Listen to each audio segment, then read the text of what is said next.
couldn't remember all these things, um, these diets which are supposed to be the original way when people grew up. The hunter-gatherers, how they ate and how they balanced it out. So it's got a name, and I can't think of the name now. Okay. Yeah. So you're saying sort of like almost resorting to like traditional ways of. Yes, but it's got a name. I'm just see if I've got a book going on.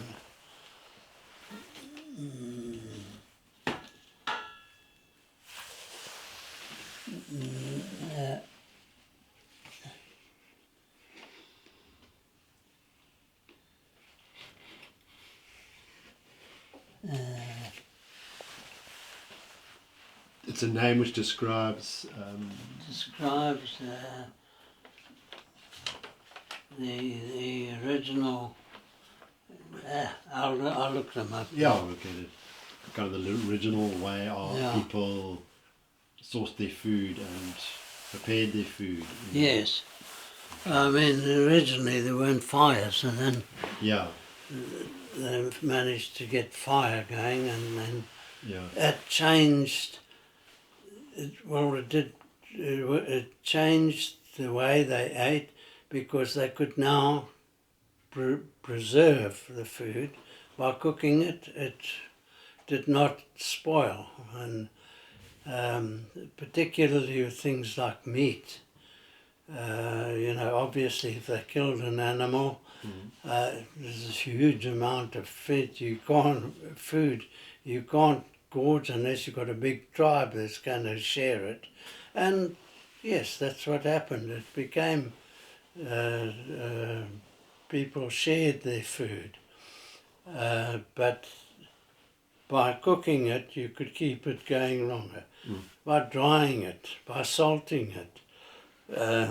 Ways of preserving Ways of, it. yes, Yeah.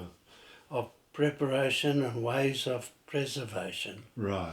So in that, I notice you've used a lot of different ways to preserve foods by not using chemicals that are going to alter the food in a way. You've used a lot of natural additives to preserve Yes, things. just simple example. You take gravlax, which is salmon. You can either smoke it to give it a better shelf life and flavour for that matter, or you could change it by preserving by using salt and sugar, and this exchanges the fluids that were originally in that flesh of the salmon, and you replace that by osmosis with salt and sugar, balanced carefully so that you had still the organoleptic properties that you wanted. It tasted nice, and that's how you do most preservation now. Okay, and also your challenge. I think also what's I find common in all of your formulations is that you're very concerned about the taste. That no matter what you're making, it's got to taste good. Yeah.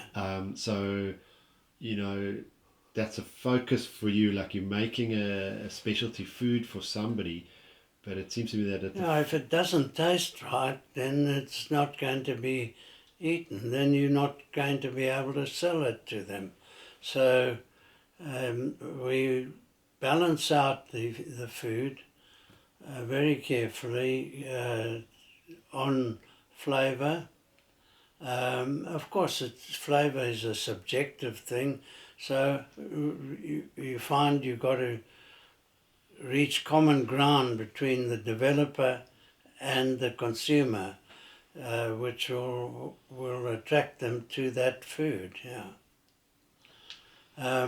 One of the other things that we did a lot of is in South Africa in particular and the rest of Africa, there's enormous amount of malnutrition, and we developed foods for them mainly in the form of porridges for children, but also for adults as well, which we were able to incorporate some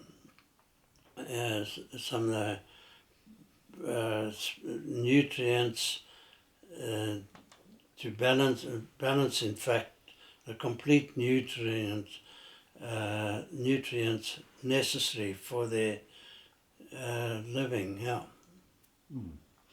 So that was, you did that for the UN, or didn't at one stage you were pitching for the UN to make a fortified Yes, bread? that's right. Yes, yeah, and we had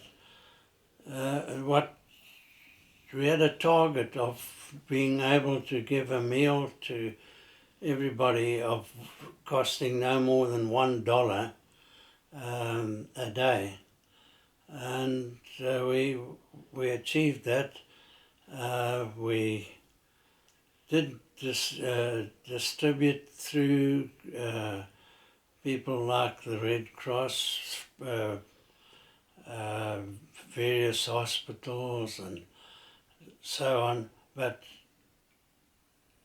always keeping it below the $1. Of course, inflation in South Africa is horrific, so sometimes it's is a bit difficult to stick to that particular restraint. Yeah. So was that bread, or what was that? That one meal, was it a bread or a porridge? Or No, it was a porridge. Yeah. So it's a fortified porridge. Fortified porridge is, yes. Okay, interesting. Right. Yeah.